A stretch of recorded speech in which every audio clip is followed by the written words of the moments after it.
Ok, voltamos para o segundo bloco do nosso Cidadania, que trata do Dia Internacional de Luta pela Não Violência contra a Mulher, data comemorada todos os anos no dia 25 de novembro, e tendo como convidadas a promotora de justiça Laís Cerqueira e também a advogada Elizabeth Garcês. A gente prometeu que ia falar um pouquinho mais da campanha dos 16 dias de ativismo pelo fim da violência contra as mulheres. A gente já mostrou o calendário aí na mesa. E eu gostaria, doutora Elizabeth, que a gente falasse um pouquinho mais sobre essa campanha, do que trata exatamente esta ação promovida pela AGENDE, que é bom que se diga, a sigla significa Ações em Gênero, Cidadania e Desenvolvimento. A AGENDE é a organização não governamental que é ponto focal na campanha no Brasil. Ela é uma campanha mundial, ela ocorre em 130 países. No Brasil, desde 2003, a AGENDE é que vem capitaneando. Esse ano, a nossa parceria principal é com a Secretaria de Políticas para as Mulheres, temos também parceiros Unifem, temos também 32 redes que trabalham com a gente. Qual é a ideia? 16 dias de trabalho de mídia para exatamente a gente tentar mudar esses conceitos, mudar essa tolerância que às vezes a gente vê na violência contra a mulher. Então, a ideia da campanha basicamente é essa. Ela aproveita algumas datas importantes que acontecem entre o dia 25 e o dia 16 e faz ações de mídia, desenvolve material para que as mulheres possam, através do site, baixar esse material e usar. Enfim, é uma campanha que precisa de adesões. Ela tem muita, mas ainda precisa mais. Doutora Laís, que tipo de benefício ou de auxílio ao agente aplicador da lei uma campanha como essa pode trazer? Eu acho que o principal aspecto dessa campanha é realmente o informativo, e até o informativo da população, da comunidade, porque, e essa é uma das frentes de atuação do Núcleo de Gênero Pró-Mulher, aqui no Ministério Público do Distrito Federal, que é justamente informar a população sobre a lei. Então, o slogan da campanha está aqui, né? Exija seus direitos, está na lei, Lei Maria da Penha. E tem esse enfoque de informar mesmo, porque a mulher bem informada dos seus direitos, ela vai exigir, inclusive do operador do direito, seja ele o delegado de polícia, o promotor de justiça, o juiz de direito, vai exigir o cumprimento da lei. Sem dúvida. Doutora Elizabeth, eu estou aqui em mãos com outro material relativo à campanha, um jornalzinho em formato tabloide, né? Do que trata esse jornalzinho? Como é que se deu esse jornal distribuição dele? Ele é um dos informativos, ele também está no site, pode ser baixado, e ele também vai ser distribuído em vários eventos que vão acontecer. Correio das Mulheres, né? O nome exato. E ele traz matérias, ele traz, enfim, informação sobre a questão. A gente tem também uma cartilha, que é um pouco mais detalhada, conta a história da lei e conta como essa lei pode e deve ser implementada nos estados. Porque esse é o tom desse ano, né? Fazer com que a lei seja efetivamente implementada. Lembrando que essa ação dos 16 dias vai ser motivo também de um outro programa nosso aqui na TV Senado, nosso programa Cidadania. Doutora Laís, quando essa situação de violência contra as mulheres envolve filhos, a coisa fica ainda mais dramática, não é isso? Como é que o Ministério Público, enfim, o agente promotor da lei encara essa situação quando envolve crianças? O ideal, na verdade, quando a gente pensa na violência contra a mulher, o Ministério Público, nesses casos, ele atua como o acusador, né, ali da pessoa, do agressor, né? Mas a nossa preocupação realmente não é só essa, né? E nesse aspecto, por exemplo, a lei dos juizados especiais criminais, ela tinha um enfoque muito voltado, no caso da violência doméstica, para tentar acordos, mas sempre, por exemplo, encaminhar o casal para uma terapia, para um atendimento psicossocial, né? Hoje, a Lei Maria da Penha não impede que isso seja feito, esse atendimento multidisciplinar, né? Ou seja, paralelamente ao agressor ele responder o processo criminal pela prática do crime, né? Então, ele vai responder pelo processo, mas ele também ele pode ser encaminhado para uma equipe multidisciplinar e tudo. E nessas equipes são abordadas, então, a questão da família, né? E tem casos, por exemplo, que a mulher está numa situação de risco tão grande que ela tem que sair de casa. E aí é quando ela acaba sendo encaminhada. Aqui em Brasília, por exemplo, a gente tem uma casa-abrigo, né, que recebe essas mulheres. A casa-abrigo, são mulheres que normalmente têm muitos filhos e vai a mulher e os filhos para a casa-abrigo. Nesse local, as mulheres elas são há uma previsão, assim, depende muito da política, né, que está sendo adotada no momento, mas que a gente quer o quê? Formar essa mulher, capacitar para que ela possa ir para o mercado de trabalho. A mulher é atendida por psicólogos lá dentro. As crianças não deixam de ir frequentar as escolas. Não deixam. Então, tudo isso, médico, se for necessário, vai levar também.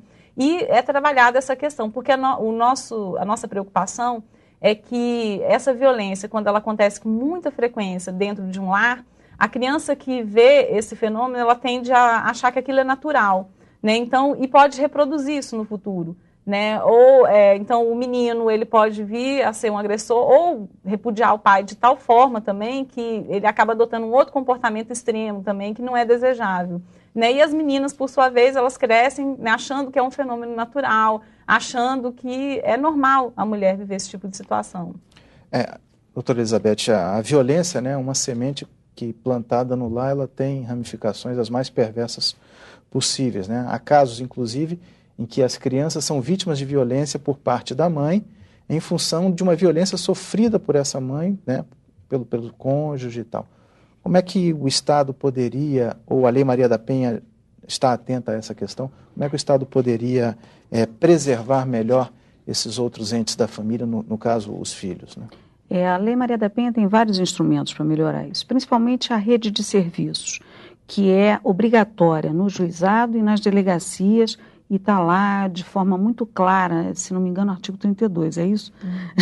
Me perdoe, não me lembro dos artigos direito, mas por aí. E ele estabelece exatamente que tipo de serviço o Estado pode dar. Mas eu acho que uma coisa importante é a gente dizer que nós não temos claramente um mapa dessa violência. Porque, por exemplo, nós não temos estatísticas federais, nós temos estatísticas estaduais que a gente não consegue comparar porque o nome colocado para aquele crime é diferente de um estado para outro. Isso é uma outra coisa que a Lei Maria da Penha traz, tentar centralizar as estatísticas de forma federal, de maneira que a gente possa ter um quadro brasileiro e possa aí estabelecer melhor as políticas públicas para isso e para outras coisas. Eu acho que também é importante a gente colocar que a Lei Maria da Penha está privilegiando não o abrigo, porque na realidade a ideia é que a gente consiga manter essa mulher na casa, com a criança, para que a criança que já tem tanto problema num lar assim, possa seguir a sua rotina, não é? E vamos afastar aquele que está agredindo, aquele que está atrapalhando que aquela família possa se conduzir de uma maneira mais adequada. Existem formas, desculpe, doutora, existem formas de recondicionar o agressor, capacitá-lo, não sei se é bem esse o termo, para voltar ao lar de forma sadia? Existe essa previsão, é possível fazer atendimento. Esses indivíduos são recuperáveis nesse sentido? É uma questão que eu... Olha, na própria campanha a gente tem um caso de um homem que exatamente diz que, graças à Lei Maria da Penha, ele conseguiu rever suas posições e conseguiu hoje ser uma outra pessoa. Então, eu acredito que é possível, sim. Doutora Laís. A lei, ela até, no final, ela fala também, né, que enquanto ele está cumprindo a pena ali, o juiz da execução pode impor também que ele frequente algum grupo, né, alguma coisa assim, nesse sentido. Com relação a questão do abrigo, né, que a doutora Elizabeth estava colocando, isso é um ponto bem interessante mesmo. A Casa Abrigo, ela existe já tem algum tempo, né, alguns anos. Quando eu trabalhei na Delegacia da Mulher já existia naquela época, em 99, 2000. Claro. Mas isso que ela colocou é uma coisa muito importante. Por que encaminhar a mulher para a Casa Abrigo? Quer dizer, você tira a mulher, né, da comunidade onde ela vive, às vezes ali perto da família, né, você tira os filhos, né, os filhos vão sacrificar, vão mudar de colégio, né, e tudo.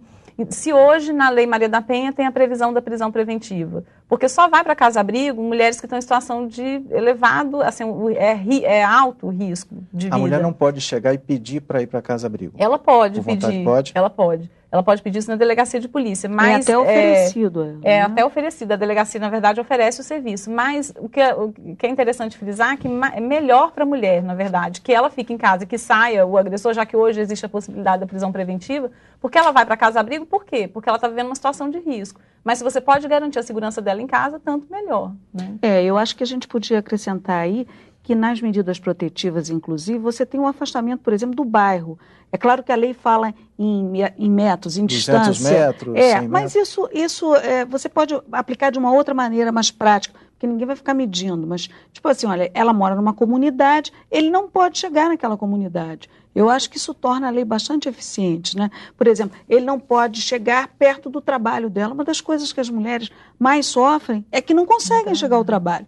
A estatística diz, inclusive, que as 5 faltas de cada mulher no mundo tem relação com a violência doméstica. Quer dizer, ela apanha, chega na segunda-feira, ela não consegue ir, como às vezes desfigurada, marcada, para o seu trabalho. Então, outra coisa que se faz é isso, o juiz pode determinar que ele não se aproxime do local do trabalho dela, para permitir que ela possa, pelo menos, voltar a trabalhar e manter seu emprego. Né? Doutora Laís, a senhora citou o exemplo do juiz lá de Sete Lagoas, resistindo à aplicação da Lei Maria da Penha, Sete Lagoas, Minas Gerais.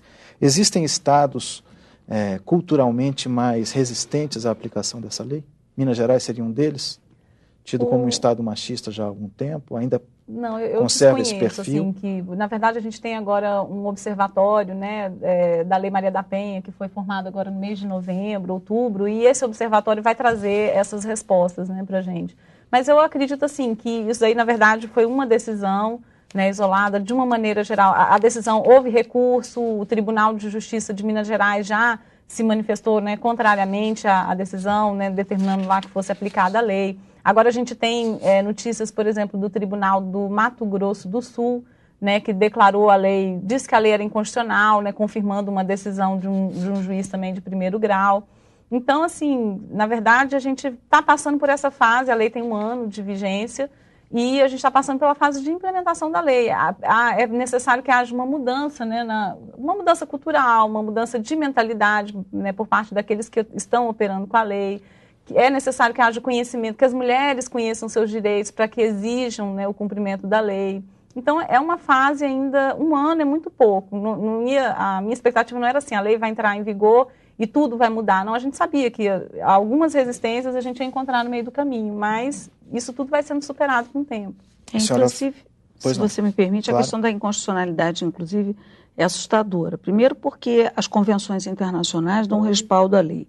Agora, a própria lei está fundada no dispositivo constitucional, que é o dispositivo que diz que o Estado vai criar um mecanismo para coibir a violência contra a mulher. Portanto, ela não tem nada de inconstitucional. Eu vejo muito pouca possibilidade de sustentar essa posição. Sem falar que todos são iguais perante a lei, mas o direito também busca defender aqueles que não têm condições de fazê-lo. Existem, né, as ações afirmativas que justamente com essa finalidade, né, para trazer para o plano material uma igualdade que não está existindo. Criar igualdade. Doutora Laís, vamos falar um pouquinho agora da sua experiência como delegada na DEAN, Delegacia Especial de Atendimento à Mulher. Quais foram os benefícios da criação dessa delegacia, né? Já há alguns anos difundida aí por vários estados brasileiros? Qual foi o grande avanço que as DEANs trouxeram nessa questão? O principal avanço é realmente você ter um local onde você pode encontrar pessoas especializadas no atendimento à mulher, né? Então, o que acontecia antes da DEAN? Né? A mulher chegava numa delegacia de polícia onde se registrava roubo, estelionato, furto, todos os outros crimes, né? E quando ela chegava, eu fui agredida por meu marido. Ela não tinha a menor credibilidade.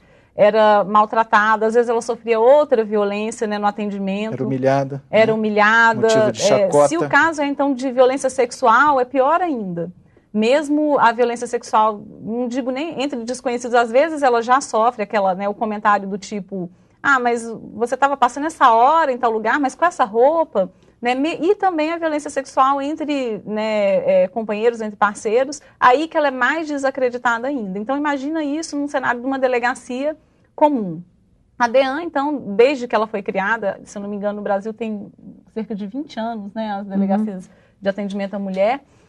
Desde que ela foi criada, ela garante à mulher esse atendimento especializado. E cada DEAN vai se adequando... Aquela realidade regional, né? Então, por exemplo, tem DEANs que acharam por bem colocar um espaço para crianças dentro da delegacia, enquanto a mulher faz o atendimento, para a criança não ficar ali do lado presenciando aquilo, separa a criança. Tem DEANs que tem um setor de orientação psicológica, porque muitas mulheres vão à DEAN para, na verdade, buscar informações, né? Então, ela é orientada da parte jurídica, mas também ela conversa com o psicólogo. Então, cada DEAN foi, né, na verdade, se adaptando, colocando ali vendo a demanda, né, das pessoas que a procuravam, e aí foi disponibilizando serviços, né, e fazendo rede, né, assim, trabalhando em rede, na verdade, buscando parceiros para fazer encaminhamentos, né, eu resolvo aqui a parte criminal, às vezes a parte psicológica, mas eu vou encaminhar essa mulher para uma defensoria, porque ela precisa, né, regularizar a situação dela, né, civil, tudo, então, dessa forma. Eu estou lendo aqui, não sei se esse número ainda é confiável, de que a cada 15 segundos uma mulher sofre violência doméstica. Essa estatística realmente é verdadeira. Quando a gente pensa, é assustador, mas é verdadeira. Basta você ver, por exemplo, em Pernambuco, estão marcando as mulheres que morreram esse ano só na capital. E é um número assustador. É um dos estados onde a ocorrência de violência contra a mulher é mais forte, né? Pernambuco.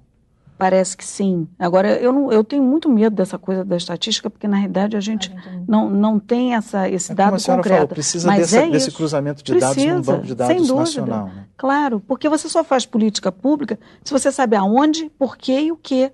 E você só sabe isso a partir dos dados. Então é fundamental esse dispositivo. Falando de políticas públicas, o que esse governo tem feito em relação às mulheres, e aí entrando a questão da saúde, né, da geração de emprego e renda também, que é importantíssima nessa questão da violência doméstica. Quando a mulher está mais independente financeiramente, ela consegue se afirmar de uma forma mais positiva. O que tem sido feito nesse sentido? Bem, eu acho que a gente tem uma Secretaria Especial de Política para as Mulheres, o que eu acho que foi significativamente importante, porque ela hoje, nesse governo, tem um outro desenho, né? E ela está trabalhando quase que em todas as secretarias, em todos os ministérios, e eu acho que está criando efetivamente muitos espaços que são importantes, eu não tenho dúvida disso. Ok, para a gente ir encerrando o nosso programa, doutora Laís, qual é a mensagem que a senhora deixa à mulher que está nos assistindo, no sentido de descontinuar essa questão da violência contra as mulheres no Brasil? Olha, primeiro aspecto é procurar conhecer realmente a legislação, procurar se informar. Não tenha medo de pelo menos procurar a informação. Às vezes ainda não vai estar no tempo dela denunciar, porque a gente verifica muito isso. Às vezes ela está passando por aquilo, mas ela ainda não chegou, né? Mas seguramente todos os casos que chegaram a pontos assim extremos, hoje a gente conversa com essas mulheres e elas falam, se eu pudesse, eu teria denunciado desde a primeira agressão. Então assim, a gente tem que respeitar aquela vítima que está passando pela situação, que ainda não quer denunciar, mas procure se informar, procura ir atrás, até mesmo do que vai acontecer com ele concretamente, e crie, assim, sabe, para você realmente se encorajar e buscar esses serviços que hoje são prestados. Para sair da esfera da fantasia e passar para a esfera da realidade. Exatamente. E ela ir amadurecendo esse processo. Exatamente. Saber o que vai acontecer, as consequências, saiba dos seus direitos, quais medidas você pode obter junto ao Estado, e para você se encorajar realmente para poder denunciar. Doutora Elizabeth. Eu acho que também colocar a questão de que agora as mulheres que são vítimas de violência têm obrigatoriamente que ter o apoio da Defensoria Pública. Então, nos estados onde a Defensoria Pública atua, também é um espaço que se pode buscar atendimento, né? Eu acho que o mais importante é a mulher denunciar, ela perceber que a denúncia pode ajudar, pode modificar a situação dela. Eu acho que ela tem que buscar coragem para fazer isso, porque depois que ela sai dessa situação de violência, ela percebe como foi importante, como foi significativa a denúncia e como a gente hoje já tem bons instrumentos para ajudar a mulher a sair dessa situação.